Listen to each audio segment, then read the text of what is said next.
ស្ដីបងប្អូនទស្សនិកជនសិក្សាភាសាអង់គ្លេសអរគ្នាបន្តមកកាន់មេរៀនរបស់យើងបន្តទៀតនៅក្នុងមេរៀនទី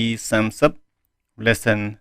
30ដែលយើងសិក្សាអំពី verb patterns មានពាក្យ want decide enjoy ហើយមានពាក្យជាច្រើនទៀតនៅក្នុងហ្នឹងអញ្ចឹង verb pattern នេះគឺយើងសំដៅទៅលើគំរូនៃកិរិយាសព្ទមានន័យថាគឺជាប្រយោគដែលគេប្រើពាក្យទាំងនេះហើយគេបង្កើតទម្រង់ឲ្យយើងស្រាប់គឺដូចជាការមាន time to ឬក៏ time ing បាទអញ្ចឹងយើងមិនវិភាគទៅលើការនឹងទេយើងគ្រាន់តែចាំទៅតាមគំទម្រង់ទៅតាមគំរូរបស់គេដាក់ឲ្យយើងតែម្ដងបាទអញ្ចឹងយើងប្រើប្រាស់ពាក្យទាំងនេះវាមានរបៀបនៃការសរសេរទៅតាមគំរូឬក៏ទម្រង់របស់វាផ្សេងគ្នាខ្ញុំយល់ថាមេរៀននេះឬក៏គំរូទាំងនេះឬក៏ការដែលរៀបរៀងទាំងនេះគឺពិតជាមានសារៈសំខាន់បាទបងដែលបងប្អូនត្រូវចងចាំបាទអញ្ចឹងបងប្អូនត្រូវយកសៀវភៅកត់វាដោយសារវាមានសារៈសំខាន់ក្នុងការដែលយើងត្រូវចងចាំដោយការដែលយើងប្រើនៅក្នុងប្រយោគផ្សេងហើយពាក្យដែលគេដាក់ឲ្យនេះគឺវាពិតជាមានសារៈសំខាន់បាទអញ្ចឹងយើងត្រូវកត់មេរៀននេះទុកដើម្បីយើង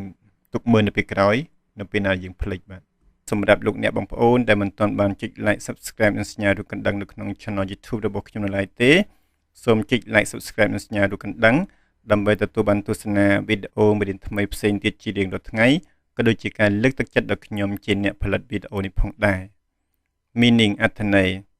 A verb pattern shows how the main verb is followed by another word or phrase, often another verb, a noun, or preposition. Different verbs are followed by different structures, patterns. Verb pattern ឬក៏គំរូនៃកិរិយាសព្ទបង្ហាញនៅរបៀបដែលកិរិយាសព្ទបង្គោលមានពាក្យឬក៏កន្សោមពាក្យដែលឈរនៅពីក្រោយវាជាទូទៅពាក្យឬកន្សោមពាក្យទាំងនោះគឺជាកិរិយាសព្ទផ្សេងទៀតដែលក្រៅពីវាហ្នឹងឬក៏ជានាមឬក៏ជាធ្នាក់កិរិយាសព្ទផ្សេងទៀតមានទម្រង់ផ្សេងដែលនៅពីក្រោយដែលយើងហៅថា patterns នឹងឯងប៉ុន្តែយើងសំដៅទៅលើ main verb នេះឯងគឺសំដៅទៅលើពពួកកិរិយាសព្ទទាំងនេះដែលមានពាក្យផ្សេងវានៅពីក្រោយវាទៅតាមទម្រង់របស់វាដូចខាងក្រោមនេះឯងឧទាហរណ៍ពាក្យ want គឺយើងឃើញថាកិរិយាសព្ទទៀតដែលនៅខាងក្រោយវាគឺមានប្រើ to បាទហ្នឹងហើយគឺជាអ្វីដែលការបង្ហាញអំពីគំរូនៃកិរិយាសព្ទទៅតាមគំរូរបស់វាបើដូចជាអ្វីដែលគេនិយាយខាងលើថាពាក្យឬក៏កន្សោមពាក្យដែលនៅខាងក្រោយវាហ្នឹងវាអាចជាកិរិយាសព្ទមួយផ្សេងទៀតដែលក្រៅពីវាឬក៏អាចជានាមឬក៏អាចជាធ្នាក់ហើយទៅតាមទម្រង់ខុសគ្នារបស់ពួកវាដែលត្រូវប្រើនៅក្នុងពាក្យនីមួយហ្នឹងអញ្ចឹងយើងមកឧទាហរណ៍បន្តិច I want to go home ខ្ញុំចង់ទៅផ្ទះអញ្ចឹងយើងឃើញថាកន្លែងនេះយើងប្រើពាក្យ want ដែលយើងសំដៅទៅលើ verb pattern របស់យើងនឹងឯងដែលកិរិយាសព្ទខាងក្រោយនេះគឺតម្រូវឲ្យយើងប្រើមាន to បាទអញ្ចឹងនេះគឺជាអ្វីដែលសំខាន់ដែលយើងចង់និយាយនេះគឺគេថែមនៅក្នុងទម្រង់ប្រយោគដើម្បីឲ្យស្ដាប់បាន I enjoy going out ខ្ញុំរីករាយនឹងទៅក្រៅអញ្ចឹងយើងឃើញពាក្យ enjoy នេះគឺយើងឃើញពាក្យ go ហើយដែលនៅខាងក្រោយវានេះអត់ប្រើ to ដូចខាងលើទេតែបែរទៅជាប្រើ ing ទៅវិញអញ្ចឹងហើយជាភាពខុសគ្នា Both sentences are correct but use different patterns ប្រយោគទាំងពីរខាងលើហ្នឹងគឺត្រូវទាំងពីរប៉ុន្តែការប្រើប្រាស់ទម្រង់នៃគំរូរបស់វាគឺខុសគ្នាអញ្ចឹងអ្វីដែលគេនិយាយថាប្រយោគទាំងពីរនេះគឺត្រូវទាំងពីរបាទមានអត្ថន័យនៅក្នុងវេយ្យាករណ៍គឺត្រូវទាំងពីរក៏ប៉ុន្តែយើងឃើញថាទម្រង់ខុសគ្នាយើងឃើញថាពាក្យ want មានកិរិយាសព្ទមួយទៀតគឺត្រូវប្រើ to ហើយពាក្យ enjoy មានកិរិយាសព្ទមួយទៀតមិនប្រើ to ទេបែរទៅជាប្រើ ing ទៅវិញបាទអញ្ចឹងវាមានទម្រង់ខុសគ្នាអញ្ចឹងនេះទម្រង់របស់គេគឺ want មានបូកជាមួយនឹង to ហើយបូកជាមួយនឹងកិរិយាសព្ទមួយផ្សេងទៀតហើយ enjoy បូកជាមួយនឹងកិរិយាសព្ទមួយផ្សេងទៀតហើយមាន ing បាទអញ្ចឹងនេះគឺជាអ្វីដែលភាពខុសគ្នារបស់វាចឹងថាតើវាមានភាពខុសគ្នាអ្វីខ្លះយើងមើលបន្តជាមួយគ្នា Common verb patterns គំរូនៃកិរិយាសព្ទទូទៅបាទនេះគឺជាគំរូនៃកិរិយាសព្ទដែលយើងត្រូវដឹង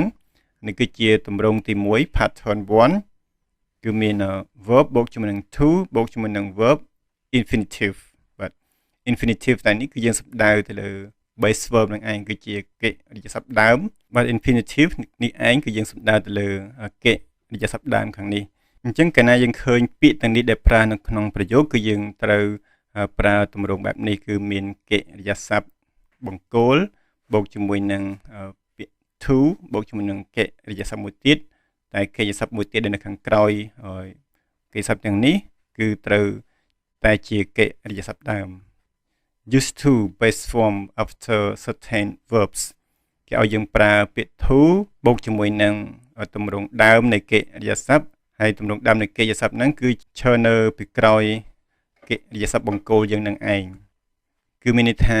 កិរិយាសព្ទដែលនៅខាងក្រោយ one នេះឯងគឺត្រូវប្រើ to ដូចនេះឯងបាទអញ្ចឹង to នេះឯងគឺជា to នេះឯងហើយ it នេះឯងគឺជា base form នឹងឯងឬក៏គេហៅថា infinitive សំដៅទៅលើកិរិយាសព្ទដើមនេះឯងអញ្ចឹងយើងមើលឧទាហរណ៍ជាមួយគ្នា I want to eat lunch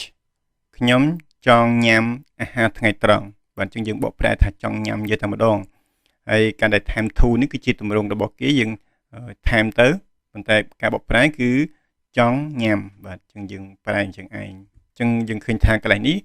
យើងប្រើពាក្យ want ហើយទម្រង់កិរិយាសព្ទដែលនៅខាងក្រោយវាត្រូវតែប្រើជាមួយនឹង to ហើយ it នេះឯងគឺជា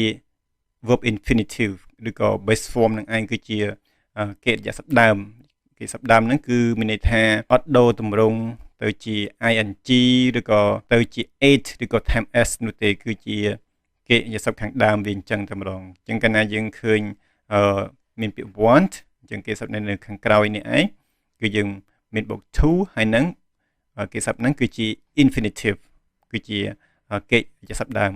She decided to go home នាងសម្រេចចិត្តទៅផ្ទះអញ្ចឹងនេះយើងឃើញថាពាក្យថា decided គឺជាកិរិយាសព្ទបង្គោលរបស់យើងគឺជា main verb របស់យើងគឺកិរិយាសព្ទដែលនៅខាងក្រោយវាត្រូវតែប្រើ to បាទហើយនេះគឺជា infinitive កិរិយាសព្ទដើម We plan to travel next week ពួកយើងកម្រងធ្វើដំណើរសប្តាហ៍ក្រោយអញ្ចឹងពាក្យ plan អញ្ចឹងដែរមានកិរិយាសព្ទខាងក្រោយវាគឺប្រើជាមួយនឹង to ហើយវាគឺជា infinitive កិរិយាសព្ទដើម He needs to study more គាត់ត្រូវការសិក្សាបន្ថែមអញ្ចឹងយើងឃើញថា needs គឺមានកិរិយាសព្ទរបស់វាគឺមាន to ហើយវាគឺជាកិរិយាសព្ទដើមអញ្ចឹងហើយកិរិយាសព្ទទាំងនេះគឺជាកិរិយាសព្ទដែលសំខាន់ដែលយើងត្រូវចងចាំបើមានពួកវាកិរិយាសព្ទដែលនៅខាងក្រោយវានឹងគឺត្រូវតែជាកិរិយាសព្ទដើមហើយមានបូក to នៅពីមុខផងដែរអញ្ចឹងហើយកិរិយាសព្ទទាំងហ្នឹងដែលមាន want decide plan need ហ្នឹងគឺមានច្រើនទៀតនៅក្នុងនេះគឺបងប្អូនត្រូវចាំគឺមានពាក្យ hope សង្ឃឹម promise សន្យា learn រៀន agree យល់ព្រម refuse បដិសេធ expect រំពឹងទុកអញ្ចឹងហើយកាលណាយើងឃើញពាក្យទាំងនេះទៀតគឺយើងប្រើទម្រង់បែបហ្នឹងគឺមាន infinitive ហើយមាន to នៅពីមុខនឹងឯងអញ្ចឹងចូល pattern 2គឺមាន verb បូកជាមួយនឹង verb ing គឺគេហៅថា gerund នឹងឯងបាទអញ្ចឹងកាលណាមាន verb បូក ing គេហៅថា gerund អញ្ចឹងយើងឃើញថា pattern 2 copy pattern 1ខាងលើមិញគឺ certain verb គឺជា verb ដែលត្រូវប្រើហ្នឹងមានកិរិយាសព្ទដែលនៅខាងក្រោយវាគឺ to ប៉ុន្តែចំណែកនៅក្នុងនេះកិរិយាសព្ទដែលនៅខាងក្រោយគឺអត់មាន to ទេតែបែរជាបូកជាមួយនឹង ing ទៅវិញបាទ use verb ing after certain verbs ប្រើប្រាស់កិរិយាសព្ទមានបូក ing នៅពីក្រោយកិរិយាសព្ទចម្បងនឹងឯងបាទជាកិរិយាសព្ទដែលយើងត្រូវប្រើនឹងឯងគឺសំដៅទៅលើកិរិយាសព្ទទាំងនេះបាទអញ្ចឹង certain verbs នឹងឯងគឺសំដៅទៅលើកិរិយាសព្ទទាំងហ្នឹងឯងអញ្ចឹងយើងមើលឧទាហរណ៍ I enjoy reading books ខ្ញុំរីករាយអានសៀវភៅបាទអញ្ចឹងយើងបើទោះបីជាមាន ing មានអីក៏ដោយយើងប្រែថារីករាយអានអញ្ចឹងតែម្ដងបាទអញ្ចឹងដោយសារ enjoy កន្លែងនេះគឺជាពាក្យដែលគេតម្រូវយើងប្រើហើយមានកិរិយាសព្ទនៅខាងក្រោយគឺមាន ing អញ្ចឹងកិរិយាសព្ទដែលនៅខាងក្រោយនេះគឺយើងមិនប្រើ to ទេតែយើងបែរទៅជាប្រើ ing ទៅវិញគឺជាពាក្យដែលគេតម្រូវឲ្យយើងប្រើអញ្ចឹង She likes swimming នាងចូលចិត្តហែលទឹកអញ្ចឹងយើងឃើញថាមានពាក្យ like ដែលយើងជា certain verb របស់យើងគឺជា verb ដែលយើងត្រូវប្រើនឹងឯងហើយកិរិយាសព្ទដែលនៅខាងក្រោយវាមួយទៀតគឺមិនប្រើ to ទេតែប្រើ ing បាទអញ្ចឹង swim ទៅជា swimming They avoid eating junk food ពួកគេជៀសវាងញ៉ាំអាហារឥតបានការអញ្ចឹងឡើយយើងឃើញថាពាក្យ avoid គឺជាពាក្យដែលគេតម្រូវឲ្យប្រើហើយមានកិច្ចសព្ទដែលនៅខាងក្រោយវាគឺមាន ing បាទ He finished cleaning the room គាត់រួចរាល់ក្នុងការសម្អាតបន្ទប់បាទអញ្ចឹងយើងឃើញថាកន្លែងនេះគឺយើងប្រើពាក្យ finished គឺជាពាក្យដែលគេតម្រូវឲ្យប្រើគឺ finish នេះឯងគឺជា set tense verbs បាទអញ្ចឹងហើយកណាឃើញពពួកពាក្យហ្នឹងគេសព្ទដែលនៅខាងក្រោយហ្នឹងត្រូវតែប្រើជាមួយនឹង ing បាទបើយើងឃើញថាពាក្យកិច្ចសព្ទទាំងនេះគឺជាពាក្យដែលគេតម្រូវឲ្យយើងប្រើហើយមានកិច្ចសព្ទដែលនៅខាងក្រោយនេះគឺតម្រូវឲ្យមាន ing តែម្ដងបាទអញ្ចឹងមានពាក្យបន្ថែមលើសពីនឹងទៀតបាទគឺមានពាក្យ love ស្រឡាញ់ hate ស្អប់ finish រួចរាល់ឬក៏បញ្ចប់ stop ឈប់ avoid ជៀសវាងsuggest ណែនាំ imagine ប្រមាលមើល practice អនុវត្តបាទអញ្ចឹងកាលណាយើងឃើញពាក្យទាំងហ្នឹងកិរិយាសព្ទដែលនៅខាងក្រោយវាគឺត្រូវតែប្រើ ing បន្តមកទៀតយើងចូល pattern 3បាទ pattern 3គឺមានទម្រង់ verb បូកជាមួយនឹង object គឺធ្នាក់ហើយមានកិរិយាសព្ទដែលនៅខាងក្រោយវាត្រូវតែប្រើជាមួយនឹង to នឹងឯងបាទ use object to base form after certain verbs ប្រើទម្រង់ object បូកជាមួយនឹង to បូកជាមួយនឹងកិរិយាសព្ទដើមដែលនៅខាងក្រោយកិរិយាសព្ទសំខាន់នឹងឯងបាទអញ្ចឹងcertain verbs នេះឯងគឺសំដៅទៅលើពាក្យទាំងនេះគឺសំដៅទៅលើកិរិយាសព្ទនេះឯងដែលកាលណាមានកិរិយាសព្ទទាំងហ្នឹងខាងក្រោយវាត្រូវតែមានកម្មបទហើយមានកិរិយាសព្ទដែលមាន to នឹងឯងបើយើងមើលឧទាហរណ៍ She told him to come early នាងបានប្រាប់គាត់ឲ្យមើលលឿនអញ្ចឹងយើងឃើញថាពាក្យ told នេះឯងគឺមកពាក្យ tell បាទដោយសារសំដៅទៅលើពេលវេលាអតីតកាលគឺយើងប្រើ told ប៉ុន្តែពាក្យដើមរបស់វាគឺពាក្យថា tell នេះឯងជា certain verbs គឺជា verb របស់យើងនេះឯងយើងឃើញថា him គឺជា object ដែលគេតម្រូវឲ្យសរសេរនឹងឯងហើយនេះគឺជាកិរិយាសព្ទដែលជាទម្រង់ដើមគឺជាកិរិយាសព្ទដើមគឺតម្រូវប្រើ to នេះឯងបាទអញ្ចឹងនេះគឺជាទម្រង់របស់គេដែលគេតម្រូវយើងប្រើបែបហ្នឹងឯងបាទគឺយើងមានកិរិយាសព្ទរបស់យើងគឺត្រង់នេះហើយនេះគឺជាកម្មបទហើយនេះគឺជា to បូកជាមួយនឹងកិរិយាសព្ទដើមបាទកិរិយាសព្ទដើមគឺយើងបាននិយាយហើយគឺអត់មានថែមថយទេគឺចាប់អាដើមយកតែម្ដង I want you to help me ខ្ញុំចង់ឲ្យអ្នកឯងជួយខ្ញុំបាទអញ្ចឹងយើងឃើញថា want គឺជានេះឯងហើយ you គឺជាកម្មបទហើយ to បូកជាមួយ help គឺជា to infinitive នេះឯងគឺជាកិរិយាសព្ទដើមហើយពាក្យខាងក្រោយនេះគឺជាការថែមនៅក្នុងប្រយោគដើម្បីឲ្យមានន័យស្ដាប់បាន They asked us to wait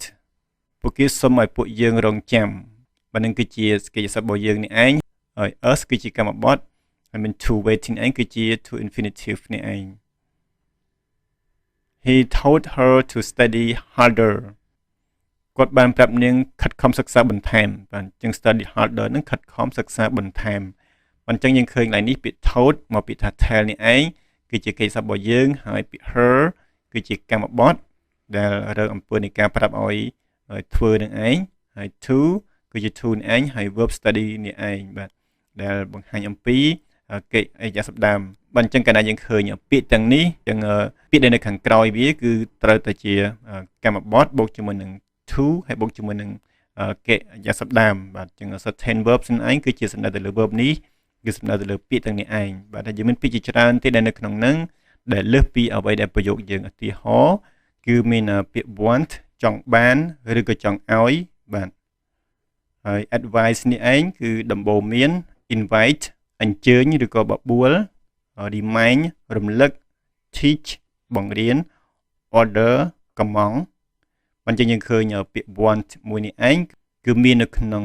pattern 1ដែលនៅក្នុង pattern 1កិរិយាសព្ទដែលនៅខាងក្រោយវាគឺប្រើជាមួយនឹង to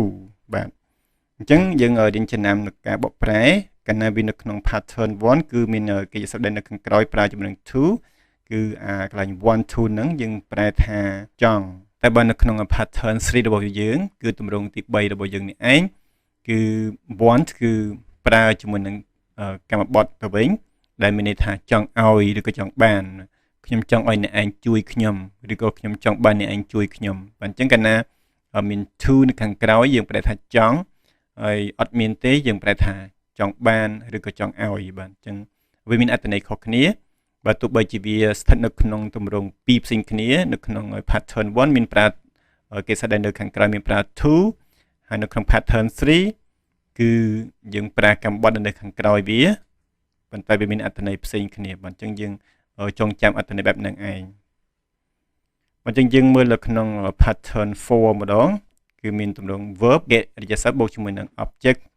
កម្មបត្តិអ្នករងអំពើហើយកិរិយាសព្ទដែលនៅខាងក្រោយវាត្រូវតែជាកិរិយាសព្ទបូកជាមួយនឹង ing បាទគឺជាទម្រង់ខុសៗគ្នាបាទយើងកត់ទៅវាជាការល្អដែរគឺជាការដែលត្រូវចងចាំនៅក្នុងការប្រើប្រាស់នៅក្នុងប្រយោគបាទ Some verbs can take object plus verb ing កិរិយាសព្ទមួយចំនួនអាចទទួលនៅកម្មបត្តិបូកជាមួយនឹងកិរិយាសព្ទ ing បើចឹងអ្វីដែលគេបញ្ជាក់គេចង់និយាយថាហើយនៅក្នុង pattern 4នេះឯងវាដូចទៅនឹង pattern 3អំបញ្ញមិញគឺមានកិរិយាសព្ទមានកម្មបត្តិក៏ប៉ុន្តែកិរិយាសព្ទដែលនៅខាងក្រោយនេះវាខុសគ្នាបាទនៅក្នុង pattern 3គឺកិរិយាសព្ទគឺប្រើ to ដល់ពេលនៅក្នុង pattern 4កិរិយាសព្ទរបស់យើងនៅខាងក្រោយនេះឯងគឺបែរទៅជាប្រើ ing ទៅវិញបាទអញ្ចឹងкогдаយើងឃើញពាក្យទាំងនេះគឺយើងបែបនឹងឯងយើងមើលឧទាហរណ៍ I saw him crossing the street ខ្ញុំបានឃើញគាត់ឆ្លងកាត់ផ្លូវបាទអញ្ចឹងយើងឃើញថា certain verb របស់យើងគឺសំដៅទៅលើ verb នេះឯងដែលមានកម្មបត្តិហើយមានកិរិយាសព្ទដែលនៅខាងក្រោយនេះឯងគឺប្រើជាមួយនឹង ing ទៅវិញបាទអញ្ចឹងយើងឃើញкогдаយើងឃើញពាក្យទាំងហ្នឹងយើងប្រើទម្រង់បែបហ្នឹងគឺមានកម្មបត្តិនិងកិរិយាសព្ទ ing We heard her singing ពួកយើងបានឮនាងច្រៀងបាទពាក្យ heard នេះឯងមកពីថា hear ដែលនេះគឺជាទម្រង់ទូទៅឬក៏បច្ចុប្បន្នកាលគេប្រើពាក្យហ្នឹងហើយនេះគឺជាអតីតកាលគឺគេថែម d ទៅជា heard ដែលមានន័យថាបានឮពួកយើងបានឮនាងច្រៀងបាទអញ្ចឹងយើងបកប្រែអញ្ចឹងតែម្ដងហើយទម្រង់របស់វាគឺអញ្ចឹងតែម្ដងគឺមានកិរិយាសព្ទមានកម្មបត្តិហើយមានកិរិយាសព្ទនៅខាងក្រោយហ្នឹងគឺជាកិរិយាសព្ទ ing បាទ They caught him stealing ពួកគេចាប់បានគាត់លួចបាទអញ្ចឹង steal នេះឯងគឺពាក្យដើមរបស់វាគឺមានថា l ទេតែគេថា ing sing អញ្ចឹងដែរមានថា g ទេថា ing ហើយ cross មានថា s ទេតែគេថា ing ដើម្បីឲ្យ c ជាមួយនឹងទម្រង់របស់គេបាទអញ្ចឹងcaught នេះឯងមកពីពាក្យថា catch នេះឯងគឺជាកិរិយាសព្ទដើមហើយពេលនេះគឺជាអតីតកាលគឺយើងប្រើទៅជា caught ទៅវិញបាទអញ្ចឹងកន្លែងនេះគឺជាកិរិយាសព្ទដែលយើងត្រូវប្រើនេះឯងហើយមានកម្មបត្តិហើយកិរិយាសព្ទដែលនៅខាងក្រោយគឺប្រើជាមួយនឹង ing បាទអញ្ចឹងយើងចាំទម្រង់បែបហ្នឹងអញ្ចឹងកាលណាយើងឃើញពាក្យទាំងនេះប្រើនៅក្នុងប្រយោគអញ្ចឹងកាលណាកិរិយាសព្ទដែលនៅខាងក្រោយវានឹងឯងគឺត្រូវតែប្រើជាមួយនឹង ing បាទដូចជាខាងនេះគឺមានកិរិយាសព្ទរបស់យើងដែលត្រូវសំខាន់នេះឯងគឺមានកិរិយាសព្ទមួយទៀតដែលនៅខាងក្រោយគឺ ing នេះប្រើនៅ ing ដែរនេះគឺប្រើកិរិយាសព្ទរបស់យើងហើយនេះប្រើ ing ដែរអញ្ចឹងយើងត្រូវចងចាំកណ្ដាលឃើញពាក្យទាំងនេះកិរិយាសព្ទដែលនៅខាងក្រោយវាត្រូវតែប្រើជាមួយនឹង ing យើងជួបបន្តទៀត pattern 5គំរូទី5គឺមានទម្រង់ verb កិរិយាសព្ទបូកជាមួយនឹងកម្មបត្តិហើយបូកជាមួយនឹង be infinitive no to ហើយ be infinitive គឺមានន័យថាអត់ឲ្យថែម to នៅពីមុខកិរិយាសព្ទដើមនឹងទេបាទនៅក្នុងទម្រង់នេះបើយើងប្រៀបធៀបជាមួយនឹងកិរិយាសព្ទដែលនៅក្នុង pattern 3នៅក្នុងគំរូទី3មាន object មានកិរិយាសព្ទដើមហើយមាន to តែចំណែកនៅក្នុង pattern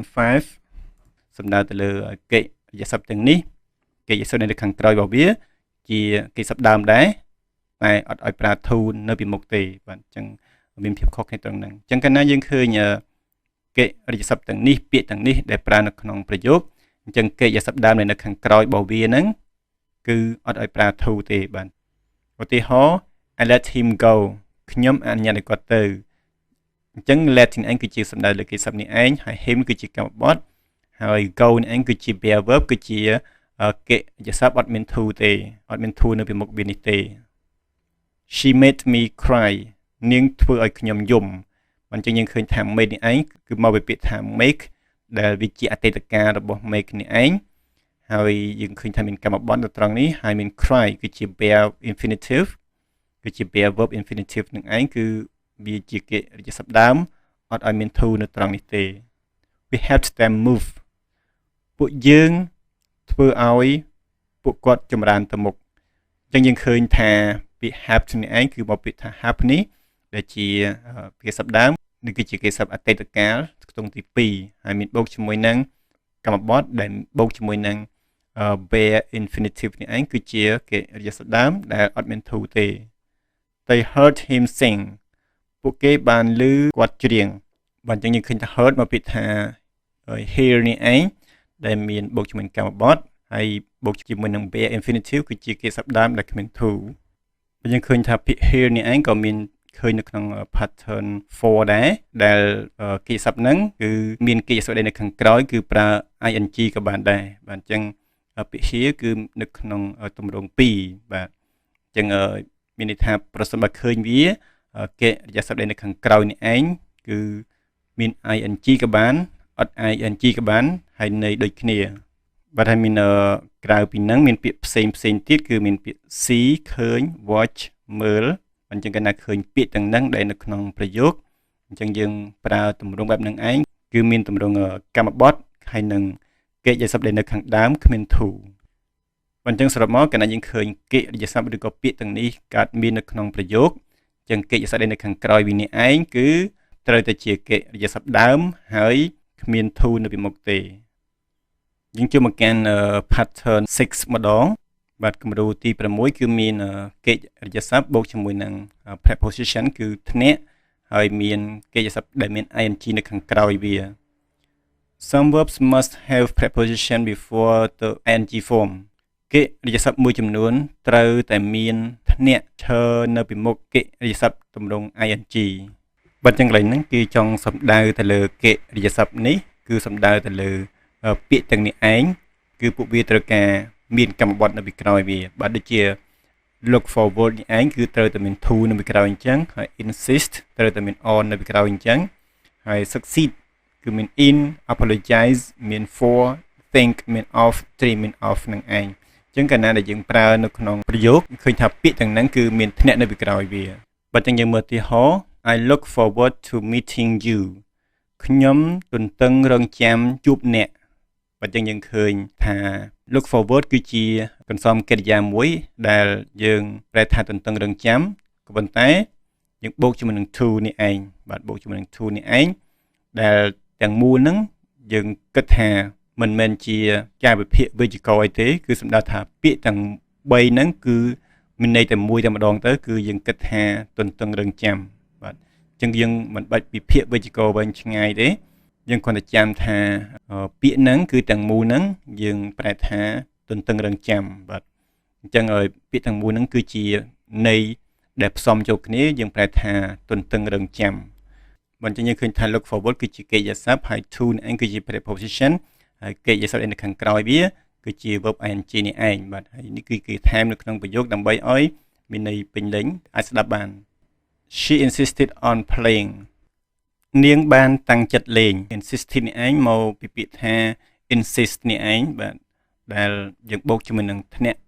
on នេះឯងដែលយើងប្រែថាបដិញ្ញា She insisted on playing នាងបដិញ្ញាលេងយើងចងចាំគឺ insist នឹងឯងបូកជាមួយនឹង on យើងប្រែថាបដិញ្ញាយកតែម្ដងហើយខាងក្រោយ insisted on នឹងឯងគឺកិច្ចសព្ទខាងក្រោយវាត្រូវតែមាន ing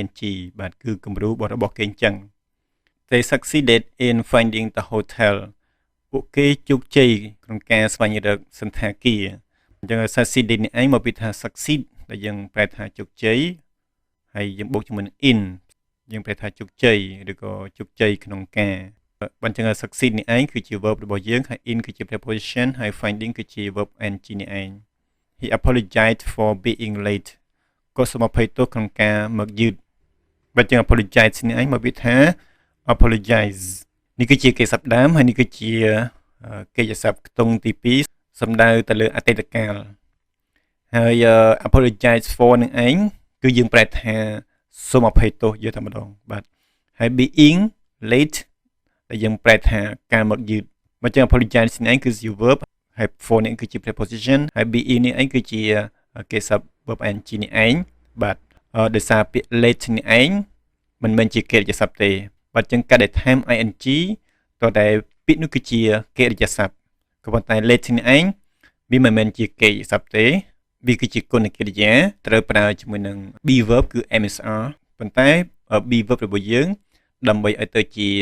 ing បានគឺយើងត្រូវប្រើ be បូក ing នឹងឯងបាទអញ្ចឹងbe ing នេះឯងគឺមកពី be verb គឺសំដៅទៅលើ MSR នឹងឯងក៏ប៉ុន្តែដើម្បីឲ្យទៅជាកិរិយាសព្ទដែលជំនួយនៅក្នុងការបង្កើតទៅជា gerund ដែលប្រើជាមួយនឹងពាក្យដែលមិនអាចបូក ing បានគឺយើងត្រូវប្រើ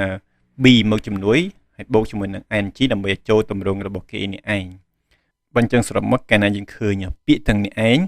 គឺមានបូកជាមួយនឹងធ្នាក់អូតូរបស់វានឹងឯងគឺយើងគិតថាវាជាអត្ថន័យនៃពាក្យតែមួយទៅហើយមានបូកជាមួយនឹងកិរិយាសព្ទដែលនៅខាងក្រោយគឺជា verb ing បាទអញ្ចឹងមានដូចជា look forward to គឺមានន័យថាទន្ទឹងរង់ចាំ insist on បដិញ្ញាចិត្តតាំងចិត្ត succeed in ជោគជ័យទៅលើ apologize for អភ័យទោសទៅលើឬក៏អភ័យទោសសម្រាប់អញ្ចឹងមកthink of គិតចំពោះdream of ស្រមៃចំពោះបើអញ្ចឹងសម្រាប់ pattern 7ឬក៏មេរៀនបន្តទៀតដែលច្រើនទៀតនោះគឺយើងនឹងរៀននៅក្នុងវីដេអូក្រោយទៅចុះដើម្បីកុំឲ្យវីដេអូនេះវែងពេកអញ្ចឹងវីដេអូនេះខ្ញុំសូមបញ្ចប់ត្រឹមតែប៉ុណ្ណេះយើងនឹងជួបគ្នានៅក្នុងភាគបន្តនៅក្នុងវីដេអូក្រោយសូមអរគុណសូមជម្រាបលា